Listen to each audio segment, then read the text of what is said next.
วันนี้ทำเมนูผัดบวบวันนี้อากาศดีมากฝนตกพายุเข้าตั้งกระทะเอากระเทียมใส่ไข่ใส่รสดีน้ำตาลใครไม่มีรสดีก็ชูรสก็ได้ใส่ค่ะใส่น้ำขุ่นๆนิดนึงน้ำตาลใส่ซอสใส่น้ำปลาใส่ค่ะบวบลงไปเลยแล้วค่อยสุกไว้ปิดฝาค่ะเมนูผัดบวบวันนี้ง่ายๆผัดบวบใส่ไข่พายุมาด้วยวันนี้พายุเข้าดูในตู้เย็นเห็นไข่มีบวบจัดเลยพายุดีเปชั่นเตียนหนึ่ง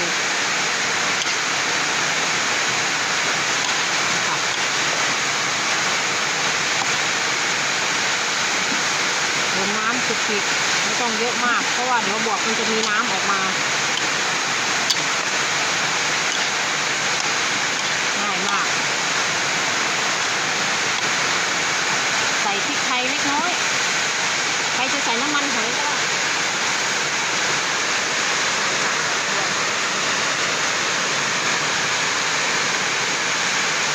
ใส่พริกไทยเข้าไปออกรสเผ็ดหน่อย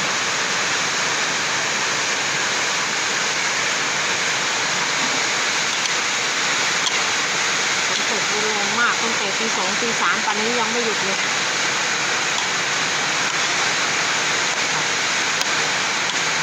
ผัดบวบค่ะบวบก็จะเป็นบวบป่า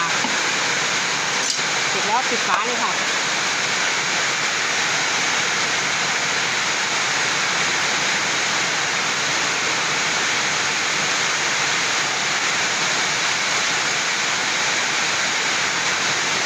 แล้วก็ผัด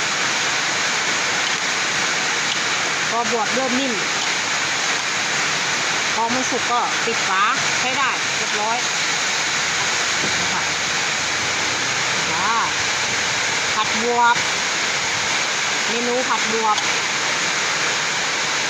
บวบ